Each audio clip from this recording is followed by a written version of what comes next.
Bonjour à tous, donc je vais vous présenter aujourd'hui un TP d'automatique. Nous avons 3 TP du même style. En fait, chaque TP a un ordinateur de développement, un système applicatif qui ici sera la montre et un lien entre les deux qui ici est une carte nationale instrument qui se trouve dans l'ordinateur de développement. N'oubliez pas de brancher la montre, sinon ça ne fonctionnera pas. Il faut aller sur Moodle. Sur Moodle, vous allez récupérer le fichier qu'on a déjà fait sur la montre et qui fonctionne.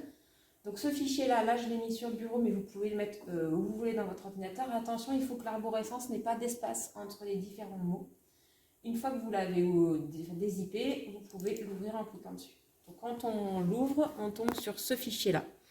Donc on a ici les entrées du système.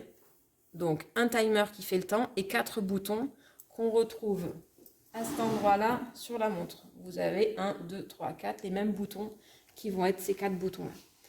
Et on a en sortie un certain nombre de données. Donc vous avez des bips, quelque chose qui sonne, un mode pour savoir dans quel mode on est, sachant que si vous regardez ici, on a 4 modes possibles. Réglage de l'heure, réglage de la date, réglage de l'alarme, réglage du chronomètre ou du minuteur. Vous pouvez utiliser celui-là ou en créer un 5e, vous verrez. Donc on a les modes. On a tout ce qui est visualisation, les 6 qui sont là. C'est des visualisations, ça permet d'avoir un chiffre et ça tourne en fait sur la montre pour avoir l'affichage des heures, des minutes, etc. en fonction du mode dans lequel vous êtes. On a quelque chose qui fait clignoter pour que vous sachiez quelle visualisation vous êtes. On a une lumière qui est le rétroéclairage de la montre. Horloge, c'est pour dire que la montre va sonner toutes les heures. Et HAL, c'est pour dire que la montre va sonner à l'heure de l'alarme que vous aurez réglée quand vous aurez réglé votre alarme. Donc il se trouve les voyants, la lumière rétroéclairage, l'alarme, c'est pour dire que la montre va sonner à l'heure de réglage de l'alarme, le carillon toutes les heures et le buzzer qui sonne et qui fait du bruit, mais on a aussi un voyant lumineux s'il y a trop de bruit dans la salle et qu'on n'entend pas. Donc ça c'est sur les données. Vous remarquerez qu'il y a 3 boutons qui ont un détecteur de front, c'est les boutons 1, 2, 3. Le 4e bouton qui est le réglage de la lumière ne l'a pas parce que quand on appuie dessus, on veut que la lumière s'allume et qu'elle s'éteigne dès qu'on le relâche. Alors que cela, on veut, dès qu'on appuie, ça change quelque chose. Donc tout ça, c'est les state charts que vous allez faire. Vous avez là, ici, c'est la modélisation en state chart. Et on a derrière une interface qui permet de simuler notre montre. Si on double-clique sur les state charts, vous allez arriver. Donc c'est un fichier, il faut se déplacer, zoomer. Donc remarquez tout d'abord qu'en fait les state charts sont à pointillés. Ça veut dire qu'ils fonctionnent tous en parallèle. Pas comme on avait vu en cours où il n'y en avait que 2 ou 3. Là ils sont tous, donc c'est autour qu'il y a le pointillé. Et après, vous avez, on va peut-être aller se descendre ici, vous avez un state chart en lui-même qui est le réglage de l'heure.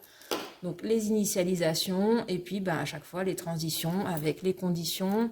Alors voilà, il y en a une avec une condition et une action ou les actions dedans. Donc ici, le système devrait fonctionner directement. Vous allez pouvoir le lancer et le voir marcher.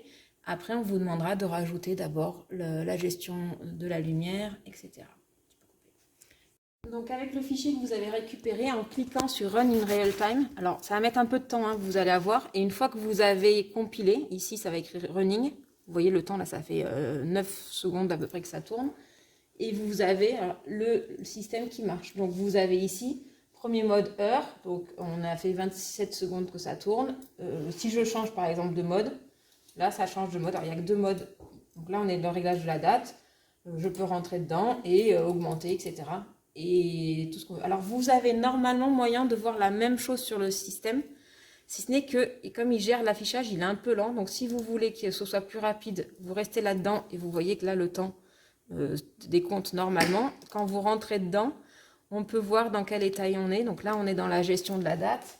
Si je rappuie dans le mode, à un moment, il va changer. Donc, j'ai appuyé une fois. Là, voilà, au moment où je cliquais, il a changé. Désolé.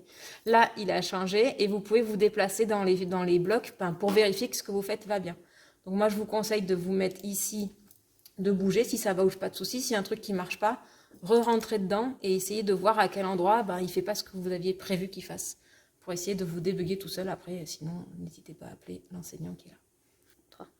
Une fois que vous avez fini de votre vie, vous devez changer ou que c'est validé, il faut stopper le système. Donc pour ça, il vaut mieux se remettre dans ce mode-là et se mettre en stop time Alors, le plus simple, s'il n'y apparaît pas, ici, dans simulation, vous avez le stop. Il y a aussi parfois, normalement, il apparaît ici.